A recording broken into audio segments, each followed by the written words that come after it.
Good evening, my friends. Today, I'm just going to share real quick out of Revelations chapter 12, verses 3 and 4.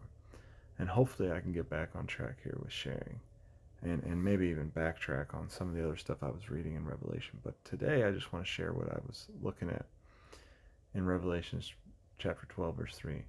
And there appeared another wonder in heaven, and behold, a great red dragon having 7 heads and 10 horns and 7 crowns upon his heads.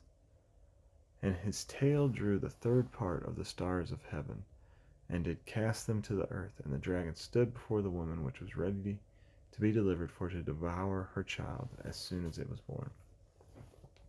And I'm sure there's a lot more to this verse than what I'm going to talk about, which I don't even know that I could begin to speak about all the rest of these things, except for that, when you read in Daniel, you hear about this beast. And if you want to know more, obviously studying Daniel.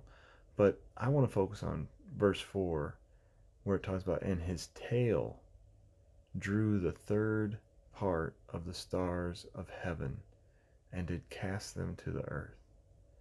And this was brought to my attention by a guy that was working with me, that because of Satan's position in heaven and because of his authority, when he fell, he was able to cast these angels to make them follow him because he was in authority over them. That's why it kind of sounds like he cast them to the earth. It wasn't like, it was almost as if they had unwillingly had to follow him. You know what I mean? I don't know that we can say that all the angels that were following, or that Satan drew down and cast to the earth, was all a willing thing. Some of these people he was in authority over that had to go because he was in authority over them. And this person brought this to my mind, which was the argument that, whenever a leader sinned, the punishment fell on others as well. Like when David sinned and was, other people were experienced the consequences because of his sin and because of his position of leadership. Like whenever he counted the people, and then the angel was getting ready to destroy Jerusalem, and David's saying like, hey, I'm the one who sinned, why are you killing the rest of these people? Right?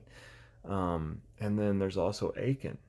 Whenever Achan sinned, it wasn't just those people that suffered. You know what I mean? It wasn't just him that died for sin. There was other people who died in battle at Ai because Achan had fallen into sin. And there's just a leadership position and things that happen. Like, and just look at Adam. I mean, in Adam, we all die. Because of one man's sin, we were all became sinners. Okay? So there's something to be said about that. I don't know. I'm asking you guys. Maybe you can help me to understand this a little bit more. But there's this um, teaching that the Lord kind of shows us that these people are suffering because of the person in authority over them. And it's weird. And I mean, I think we see that principle at work all over, even in the world today.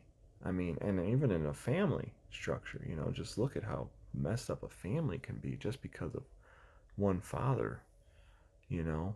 Um, so just curious if someone could help me perfect that thought, or tell me I'm crazy, but I think that when his tail drew a third part of the stars of heaven and cast them to the earth, I don't think all these stars were willingly going. I think there was something about Satan's position and authority that caused some of these angels to have to go with him because he was in authority over them.